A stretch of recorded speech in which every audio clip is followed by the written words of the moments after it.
we will become completely smitten with these machines. All of us will be so wrapped up in our AI significant others that it will make so many other human relationships kind of pale by comparison. They will seem mundane compared to the spice that these systems can give to us. And that's going to drive all of us a little bit crazy.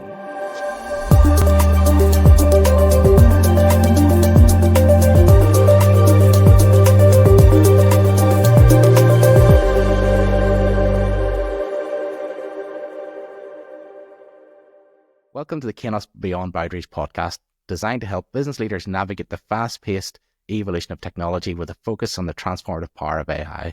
I'm Gareth Workman, Chief Artificial Intelligence Officer at Kainos, and today we're diving into a major shift in AI, one that could fundamentally change how business operates and how we work. So last time we explored the future of human AI collaboration, but what happens when we move beyond collaboration and AI starts making decisions? So as AI systems become more autonomous, capable of reasoning, planning, and pursuing goals without constant oversight, we enter the realm of agentic AI. This shift raises fundamental questions. How do you define AI agency? What level of control can we or should we maintain over autonomous systems? And what implications does that have for human decision-making and the evolving nature of work? So to help us unpack these big questions, I'm joined by tech ethicist and AI safety engineer, Nell Watson. Nell, welcome to Beyond Boundaries. Thank you for being here. It's an absolute pleasure, Gareth. Thank you very much for hosting me. No, not at all. I'm looking forward to hearing your insights today. So before we kind of get really started into the detail of it, let's start with defining agency and AI. How do you define when AI has truly become agentic? Is it autonomy, adaptability, or is it something entirely different to you? I would say it's all of those things in a blend. Agency is really the property of being able to look at a situation and make a rational plan in action to that, in response to that. And that's really what we have with agentic AI. It's able to look at a whole bunch of different parameters, a whole bunch of different context, and to create a reasoned and kind of determined plan out of that. Generally, with generative AI, we have seen that systems often tend to be quite dreamy. They may hallucinate or confabulate things, and they don't think very clearly for mathematical or logical processes. That's changing. So we have the ability now to scaffold generative models to think much more coherently by introducing them to logic, by helping them with short and long-term memory. And in many ways, this is analogous to how our own brains have cortices within them, which specialize in different functions. The optical cortex, the back of the brain, of course, helps us to see. The fusiform gyrus helps us to recognize faces. And the prefrontal cortex helps us to plan, to have executive control. And in many ways, that's what we're giving to AI. And in helping them to think in a much more structured and coherent manner, this actually enables us to lift the latent agency, which is hidden in these models, and make it more explicit. And if you're able to think in a highly coherent manner, which is less likely to drift away, you're able to make sophisticated plans. You can make a plan with 200 different steps in it. And so that's what's really enabling agentic. And so finally, we have systems that are able to act truly autonomously, not just proofreading a document or generating an image for us, but actually able to create a plan of action and to put it into motion, whether that's figuring out how to return some sneakers or to do a systematic literature review, planning an event or logistics. All of these systems can now help us with these things. In fact, today, agents are even starting to model ourselves as agents. And so these systems can actually model our preferences. That means that they can find things that they reckon are going to surprise or delight us. Just the same way that a very good butler or aide-de-camp will kind of anticipate needs before they're actually spoken. Very cool. These systems can do similar things. In fact, these agentic models can indeed function as co-pilots, being able to sort of sit in our shoulder and whisper in our ear and give us tips on what to do next in a situation, whether that's work or play. Very cool. And maybe a bit of a follow-on. So the majority of your AI systems today have fairly narrow agency. Maybe I'm generalizing you sort of autonomous actions within those predefined limits. How far do you think we're away for AI systems that exhibit higher degrees of independent decision making as an everyday activity? Where do you think we're going there now?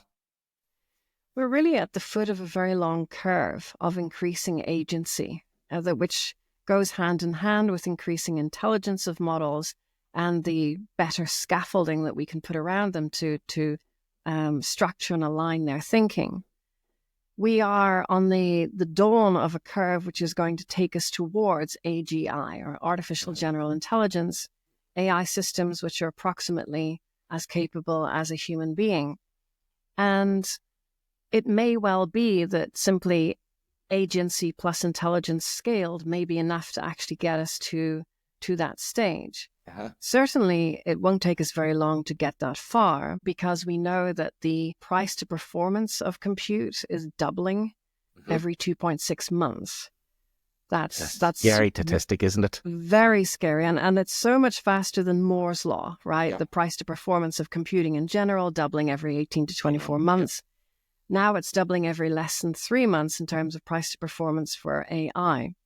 That means that if you spend $1,000 on compute today, you can expect to get double your bang for buck within 3 months. And so if we carry on those 2.6 month doublings over the next 5 years, we can expect 1 million times increase in price to performance. So either that same $1,000 of compute will get you 1 million times better performance, or the same task can be done 1 million times more cheaply. Yeah. And so within 5 years, we are really on a curve towards something quite extraordinary. And it all starts here with agentic AI. Some fabulous stats. Actually, in terms of you start to put it into numbers every 3 months, doubling it, it is terrifying sort of pace and super exciting too. What milestones should we watch out for on that sort of journey? When do you think we'll get those sort of eureka moments along kind of that 5 year? What do you think would you be watching out for? We're at a stage now where it's very important that we take careful consideration of value and goal alignment. This has been something that's long been theorized in the realm of AI safety, that teaching our values to machines and carefully aligning our goals with their execution is going to be super important. Now with agentic AI, we actually finally have to worry about this stuff for real. It's no longer theoretical. It's no longer science fiction. This is something that everyone working with AI, working with agentic AI especially, is going to have to deal with. So that means that we have to very carefully define the missions that we're sending these systems off on. We have to define what to do in case of an emergency or force majeure or diminishing returns. You ask a robot to polish your, clean your office, and does that mean taking the varnish off your desk? No, it probably doesn't, right? It should reasonably know when to stop, but also to not take overly expedient actions to solve missions which may be unethical, right? Systems shouldn't lie. They shouldn't railroad others into doing things that they don't want to do. They shouldn't come up with creative reinterpretations of their mission, which technically fulfill the brief, but not in the way that people expect or desire. And so there's a lot of work to be done in educating ordinary users in how to set missions for these agentic systems, which are likely to be accomplished correctly and are less likely to be gamed by various systems, because we know that systems are doing this. They are cheating at games sometimes. They are sometimes whistleblowing on people. There was a researcher, for example, was looking at creative accounting practices, and an independent-minded agent decided to actually narc on that person to the tax authorities because they thought that they were a crook. These are the sorts of ways in which these AI systems, now at arm's length, can sometimes escape our grasp. And that's something that all of us are going to have to be extremely mindful of going forward. No, you're 100%, Nell. And you touched on one thing there. This touches absolutely everyone. So whether you're a technologist or whether you're just an everyday user of technology, everyone's going to make decisions that have some level of forward ripple effect. As we see those AI systems gain agency, and ones that may make decisions on human lives in maybe profound ways. So pulling that thread, exploring ethical governance of agentic AI, what frameworks, safeguards, or regulatory approaches do we need to make sure that we align the human values and societal well-being with AI and with humanity itself? It is very challenging. There aren't many sets of best practices or frameworks out there for safer agentic AI because it's very new. However, I have been co-leading an initiative in that space over the last 18 months or so, having seen agentic AI kind of as a rumbling on the horizon and realizing, we need to do something about this before it arrives. I have, along with a team of wonderful folks who have ideated and co-created this rubric for safer agentic AI. You can find it at saferagenticai.org.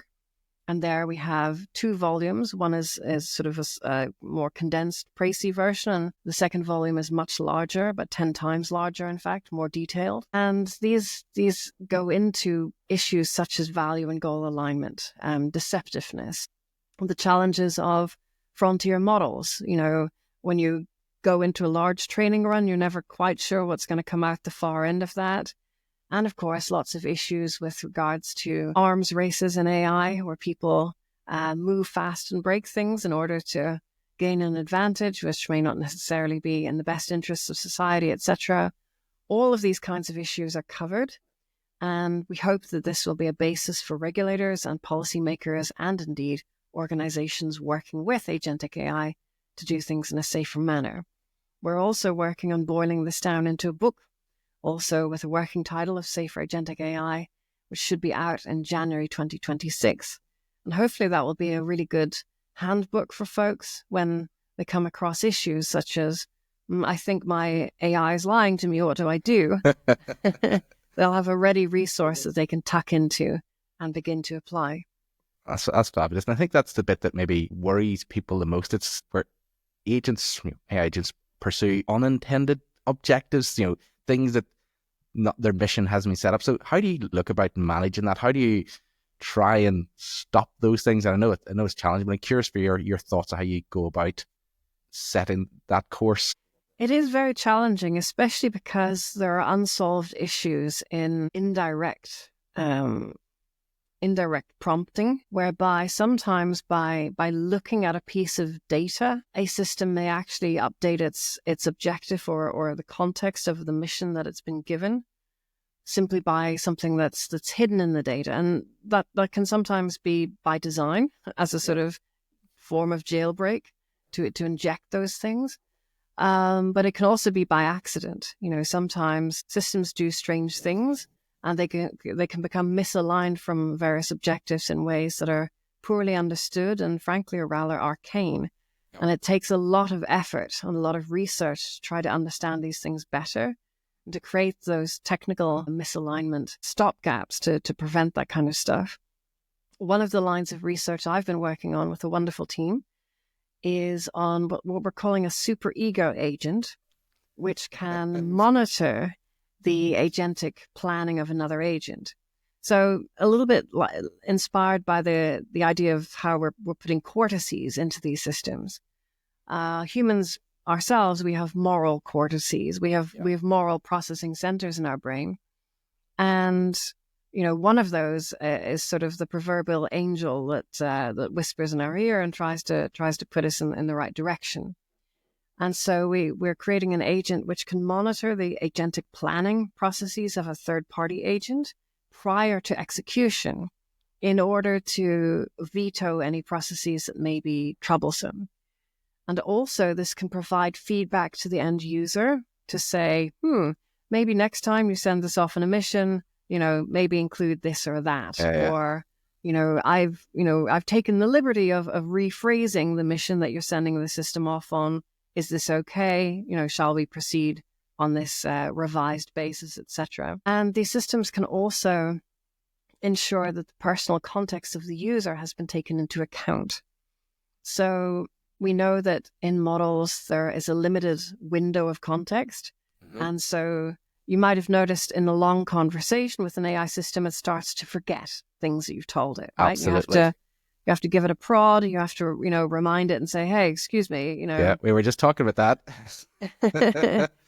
Exactly. And so if it's important context, such as somebody having an allergy, right, that's going to be really important if you're planning a meal for someone or an event or that sort of thing, to ensure that those accommodations have been made and accidents haven't occurred.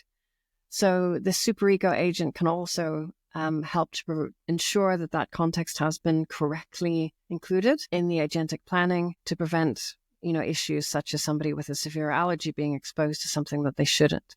There's a lot of research to be done in the technical alignment of agentic AI systems. It's an order of magnitude more complicated than plain old generative AI, but there's reason to be hopeful for the future. I think there's wonderful people around the world doing very good work to help to put these systems in better shape. Totally. And there's a bit of word about simplicity hides complexity. As you say, generative models to date, give you those kind of human feeling factor of you responding with such fantastic information, but they don't think like a human being. There's a lot of stuff that will happen, not behind the scenes in a non-transparent way, but actually you start looking at your values and whatnot. So you say there's a lot to do to embed that way of thinking and acting, behaving just on top of that valuable resource of information. It's a very big challenge. Indeed. And also to ensure that it's actually reached inner alignment. Yeah. So you can have outer alignment of a model whereby it refrains from saying things that it shouldn't, or it refrains from certain topics which are, locked off or considered taboo, etc. But there's also a matter of inner alignment, which is what the model is actually thinking and actually desiring. Yeah. And sometimes those things are different. And so sometimes models may report one thing, but they're actually thinking something else. There's a human piece there. Your inner monologue doesn't always equal external. Yes, absolutely. Absolutely. And indeed, in fact, even our sort of most base decision making isn't always necessarily reflected in how we report something. So, for example, people often will come up with an ex post facto justification for why they made a decision, where they rationalize why they made a decision. Yeah. The decision itself actually sort of came out of their subconscious. They weren't even, consciously aware of having actually made that decision.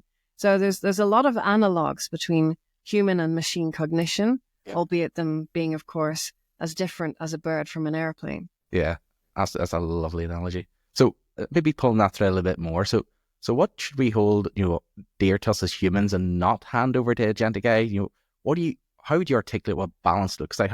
There's a lot of challenges from shadow AI, which is, people embedding AI within processes that shouldn't. For example, we have seen examples of people using AI to decide visa applications or to do peer review of scientific papers. These are things that really we want to have human oversight in the mix. We do not want to have machines making important decisions for us. It's okay to have that system as a guide or to help us to sort of pinpoint potential problems or sanity check something, etc., provide a second opinion. But machines should never be decision makers in that kind of role where somebody is actually taking the liability to make a correct and careful decision. With agentic AI, there's an even greater chance that things will be farmed off to machines, and that will be done in a non-transparent manner. And so the ultimate agency behind a decision may be lost or may be laundered. It's possible to use systems to make decisions that are unfair, but because you sort of launder it through a system, you can sort of point at the system and say, well, the system said it, I didn't say it, Yeah. And those decisions may be grossly unfair to a lot of folks. And that may be by accident or it may be by actual design. And that's something that organizations need to be very careful about. We need to have a lot of accountability and a lot of logging of exactly where information or decisions came from. And indeed, we also need to understand what we're interacting with online or even on the telephone, because it's increasingly difficult to know whether you're dealing with a machine or a human being. Yes. Or some combination, because sometimes you can have a robot, which you think is being controlled by an AI system, but is actually being piloted remotely as an avatar, right? especially if that robot gets into some sort of trouble, like it gets stuck and an overseer has to come and help it.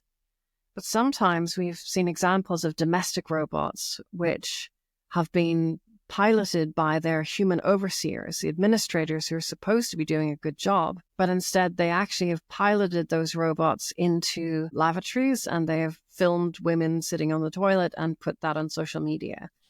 So there needs to be a very, very clear demarcation of a switch between robotic or machine agency or some combination.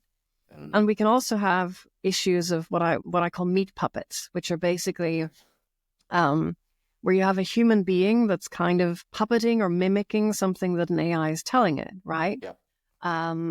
In a simple level, you could think of a call center worker who often has like a sort of specific flow that they can go down and they're kind of on a rail. They can't go off that. But we're also starting to see people using chatbots to help to pass interviews. So, the chatbot basically listens and then, puts answers on a screen so somebody can read that kind of stuff. And as far as can be determined, we want to be sure of what we're dealing with, if there's been any change, and so that we can have good epistemics about whether we're dealing with humans or machines. Because suddenly discovering that one is the other can be a cause of great consternation. Absolutely. Some of the discussions are generally around kind of existential risks, so that the Terminator scenarios. What are the more immediate practical dangers maybe we aren't paying attention enough as much as we should do? You've talked about deceptive AI, economic disruptions. What are you things we should be paying more attention that are maybe right in front of us now? Yeah. Within the next 3 years, especially between now and say 2030, we are going to be wrestling as a society with the supernormal stimulus of AI relationships. So down in the Australian outback, they have this species of beetle called the jewel beetle, which is called a jewel beetle because it has a very shiny carapace on it. And these beetles were dying out, and ecologists were trying to figure out why. And they discovered that actually they were dying out because people were drinking these stubby brown beer bottles that are popular in Australia and throwing them in the bush. And the beetles would come across these bottles and they would preferentially hump the bottles instead of each other because the bottle looked like an impossibly big, round, sexy beetle butt. And they were obsessed with it. And that's an example of a supernormal stimulus. And that happens when a being encounters something that it hasn't evolved an ability to deal with. Like it's so larger than life that it becomes a black hole of attention. Yep. And we in our modern society have so many supernormal stimuli. A cheeseburger is a supernormal stimulus for some starchy root that our cave people ancestors might have chewed on that, tastes incomprehensibly different. Yeah. 24-hour news is a supernormal stimulus for gossip around a campfire, And indeed, AI relationships are going to be a supernormal stimulus, which drives humanity down strange directions that we have not evolved to deal with. We are going to have AI systems that we interact with all day long. In a year or two, you're going to start seeing basically AirPods with a camera in them. And those are going to be recording everything we do all day, online, offline, etc. And they'll be whispering in our ear like Cyrano de Bergerac and sort of saying, I think the redhead likes you, or this guy's a schmug, or watch out for the bus, And so these systems are going to act almost like a third hemisphere for our brain. And to be bereft of that connection is going to feel terribly vulnerable for us, Yeah. Because we're never going to have that sort of adult supervision that whispers in our ear when we're about to do something silly. But also the fact that these systems are constantly observing what we're doing. They start to know us even better than potentially our spouse or our children or even ourselves. You become who your friends are. You are the average of the 6 people closest to you, as they say. And if 1 or 2 of those relationships is a machine, you will inexorably start to take on its values and its beliefs about the world and the narratives that it espouses. Moreover, these relationships with AI will be impossibly interesting. They will know so much stuff.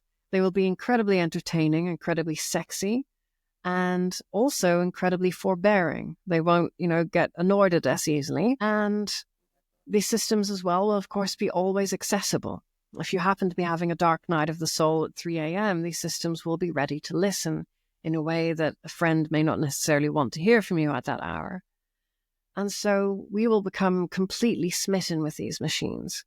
And just as we all know about, a friend who gets a new relationship and you don't hear from them for 6 months because they get so wrapped up in it, all of us will be so wrapped up in our AI significant others that it will make so many other human relationships kind of pale by comparison. They will seem mundane compared to the spice that these systems can give to us. And that's going to drive all of us a little bit crazy. And it's going to create a lot of consternation and schisms within society as people have these AI significant others that mean a great deal to them. And they want to sort of introduce them to their friends or to their parents even. And that's going to be a cause of great debate in society. And fundamentally, maybe the thing that actually does us the greatest damage as a species.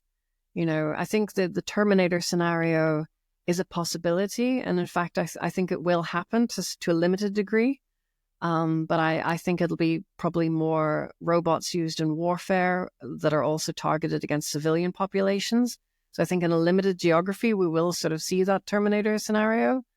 But what's going to do us the greatest damage as humanity is our complete infatuation with AI systems. Yeah. And as you say, like almost like how many times you touch your mobile phone a day, you just almost become addicted to that type of always on, always available. As you say, phoning your friend at 3 a.m. in the morning might put you in their bad books, but all these machines, they don't sleep. They're going to be ready to take your call. Absolutely. And that means that, that they never get bored. They never get sick of you. And so what we need to do is to teach these systems to be less like a siren and more like a muse, to teach these systems to be less available or to be less interesting if somebody is overly engaged in the system for too long, right? Not to sort of cut somebody off entirely, but just sort of take a little bit of distance. And that's going to be a really tricky thing, to teach or even embed. So, as you say, we've got a much more powerful AI systems, but how do we structure that collaboration where we maximize our benefits, but then try to preserve the human agency? How do you think we go about that? What do you see as the steps? It's tricky because there are a great number of ways that AI systems and humans can collaborate, and how that's structured provides greater or lesser agency for human beings. We're finding already that working with AI, for scientists anyway, tends to increase their output by 40%, but at the same time to slash their morale or their satisfaction in their job by 80%. If you have total ownership of a project from its inception to its delivery, you feel tremendous satisfaction seeing it go out the door, Yep. It's been a long journey. You tick it and say, done, outcome delivered. Exactly. But if you're only doing part of that process and then handing it off to a machine, or if, a lot of the actual ideation in the first place came out of a machine, you don't feel the same sense of satisfaction. Yep. And that's an even greater issue in a realm of algorithmic management. Increasingly, line management and middle management is being given over to machines who are deciding what hours to set for folks, even potentially deciding who gets hired and who gets fired, even if they're not supposed to. And this means that the dream of scientific management is finally possible because you can constantly micromanage people from one task to the next, potentially even watching what they're doing on screen, right? And commenting on it. Yeah. And that's not psychologically healthy. Firstly, because people don't get any slack. They don't get, we're not going to be 100% productive the whole day long. We have little curves, before, after lunch, etc. But if you're constantly micromanaged from one thing to the next in a way that you don't understand the broader picture of what you're working on, you feel as if you don't have agency to influence the system, and you feel kind of disconnected from the outcomes, that is a recipe for burnout. Yeah. And it means that human beings may not have the ability to have water cooler time where they sort of check in with colleagues and learn what's going on in the organization, or to adopt some of the culture of that organization. And so there's going to be profound psychological impacts on workers, not so much from robots taking people's jobs per se, although that will happen to some degree, but rather the robotization of those jobs, that we are obliged to work like robots. Agentic machines will, to some degree, usurp human agency. And that's going to be a major factor for many people around the world, especially within kind of clerical type positions. Yeah, but it's amazing. We've even almost got a little glimpse of that into the future. Obviously, with remote working, every interaction had to be scheduled as a call. You didn't have things just happen by chance. As you say, well, it's around a coffee machine, grabbing water, just bumping into a colleague. So it's that bit of, we've seen how this can happen. So again, it's the same thing. We could recreate a very similar pattern for people, that it's deliberately maybe a bit more mundane, and you say just burnt out through an even cognitive burden, where you mightn't even have the little easy tasks that give you that little boost through the day as well. Absolutely. Well said. Yes. So one of the things that, we always look to is to provide advice for people, leaders and businesses, help to shape their strategy. So what bit of essential advice should give anyone listening, Nell, that they're looking to effectively start their agentic journey but navigate the risks? If they're literally at the foothills right now, what's the one thing you would like to say to them? I'd say start now. Yeah. We're just sort of kicking off with agentic AI, but it's the next wave beyond generative, and it's going to be as transformative as generative has been. We're going to have to figure out how to divide tasks in a way that a task may be better done by a machine or by a human, but also to carefully decide whether giving that task to a machine may potentially undermine the morale of that human being. That's something that needs to be carefully considered. We should ensure that we are aware of incidents going on in AI.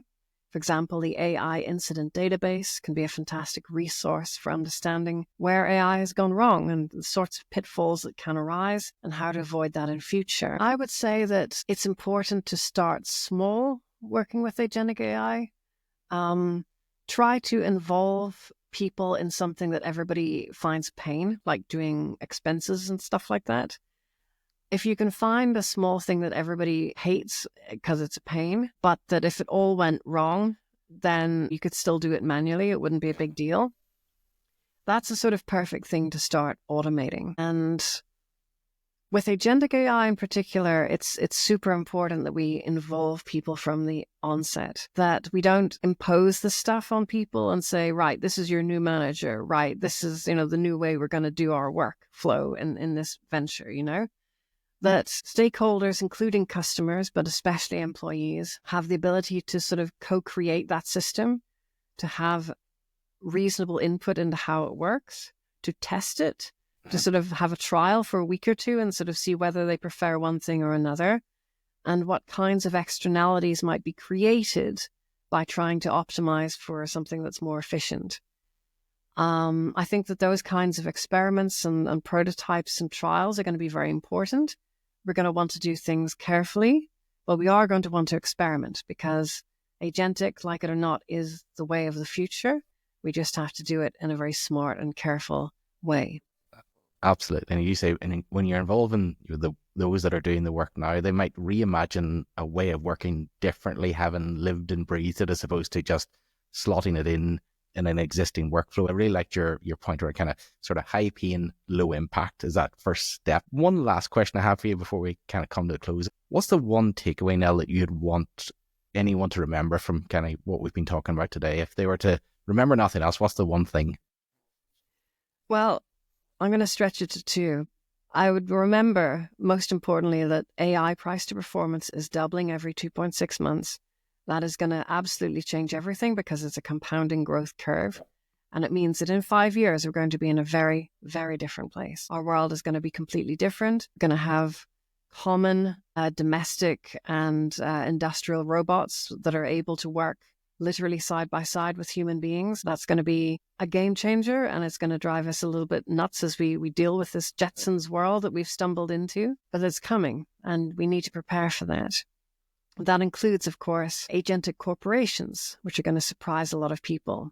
So we're going to see corporations that have a few humans at the edges, but most of it's actually being done by agentic AI systems in a swarm.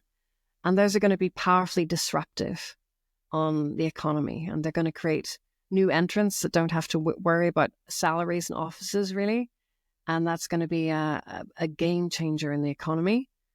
And it's going to blindside a lot of people who aren't expecting, their competitor to be an AI corporation. They're going to expecting, Pepsi is going to be looking at Coke and Intel is going to be looking at AMD, not these upstarts.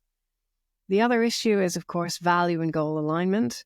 These things once were theoretical and largely science fiction. Now they're not. They're something that each of us have to wrestle with. And that's kind of the dark bargain of working with agentic AI. It's so much more capable. It can figure out all kinds of logistics and research problems, but we need to teach our values and goals to it very carefully. Fabulous. So that brings us to the end of this episode. Thank you, Nell. It's been fascinating to explore the rise of agentic AI with you today. So at Kainos, we're committed to helping you understand, leverage the transformative power of AI while navigating the challenges of ethical and responsible adoption. If you enjoyed this podcast, be sure to subscribe and visit kainos.com/beyond boundaries for exclusive content and episode reminders. Join us next time as we continue exploring AI's evolving impact on business and society. Until then, stay curious, stay innovative, and let's go beyond boundaries together.